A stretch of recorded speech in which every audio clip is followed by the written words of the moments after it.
ये ऊंट कहां से आया? ऐसा मंजर हमने कभी नहीं देखा। हमसे ज्यादा ताकतवर इस जमीन पर कोई नहीं, पहाड़ भी हमारे सामने झुक जाते हैं। कौम सुमविद और ऊंट का इबरतनाक वाकया। कदीम जमाने में रेगिस्तानों और संगलाख पहाड़ों के दरमियान एक ताकतवर कौम आबाद थी जिसे सुमविद कहा जाता था। ये लोग जिस्मानी कुव्वत, ज़हानत और फिन तामीर में अपनी मिसाल अब थे। उन्होंने आम घरों पर इक्तिफा न किया बल्कि पहाड़ों को तराश कर रहाइशगाहें बनाए। उनके शहर चट्टानों के सीने में यूं बसे थे जैसे इंसान ने कुदरत को ज़ेर कर लिया हो।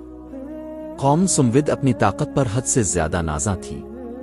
वो कहा करते थे, हम पहाड़ काटते हैं, जमीन हमारे हुक्म में है, हमें कोई नुकसान नहीं पहुंचा सकता। हमसे ज्यादा ताकतवर इस जमीन पर कोई नहीं, पहाड़ भी हमारे सामने झुक जाते हैं। वक्त के साथ साथ उनके दिलों में गुरूर, जुल्म और हित धर्मी बढ़ती चली गई। कमजोरों को दबाया जाता, इंसाफ ताकत के ताबे था, और जो इख्तिलाफ करता इसे खामोश करा दिया जाता। एक अजीब आजमाइश। एक दिन उनके दरमियान एक अजीब और गैर मामूली ऊंट नमूदार हुआ। ये ऊंट कहां से आया? ऐसा मंजर हमने कभी नहीं देखा। ये आम ऊंटों जैसा नहीं था। इसकी जसामत, इसका वकार और उसका सुकून सबको हैरान कर देता था। लोग इसे देखकर रुक जाते, बातें करना भूल जाते। ये ऊंट उनके लिए एक वाज़े निशानी और आजमाइश था।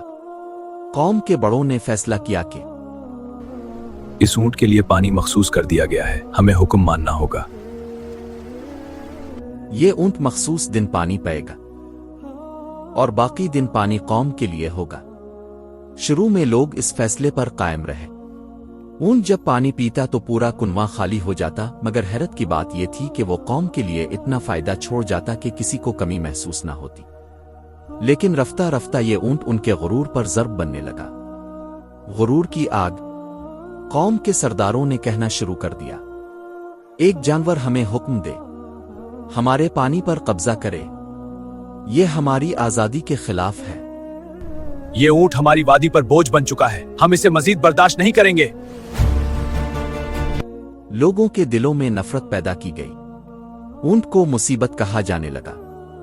जो चीज पहले आजमाइश थी अब गुस्से और बगावत की अलामत बन चुकी थी। आखिरकार चंद सरकश अफराद ने फैसला किया कि इस ऊंट का खात्मा जरूरी है, तभी हमारी ताकत साबित होगी। संगीन जुर्म। एक दिन जब ऊंट पुरसुकून अंदाज में पानी पीने आया तो उन संगदिल लोगों ने इस पर हमला कर दिया। फिजा चीखों से भर गई, जमीन जैसे साकित हो गई। ऊंट गिर पड़ा। ये सिर्फ एक जानवर का कत्ल नहीं था, बल्कि एक हद का पार होना था। वो हद जिसके बाद वापसी का रास्ता बंद हो जाता है। अंजाम का आगाज। इस वाकये के बाद शहर का माहौल बदल गया। चेहरों पर खौफ था। रातें बेसुकून हो गईं। जमीन में हल्की हल्की लर्जिश महसूस होने लगी।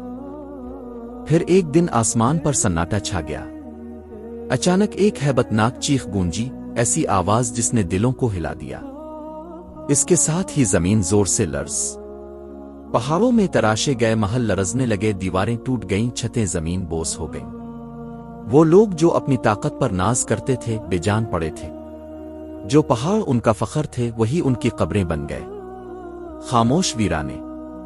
सुबह हुई तो वहां सिर्फ वीरानी थी। ना कहकहे, ना गुरूर के दावे, ना ताकत के नारे। सिर्फ खाली घर, खामोश पहाड़ और माजी की गूंज।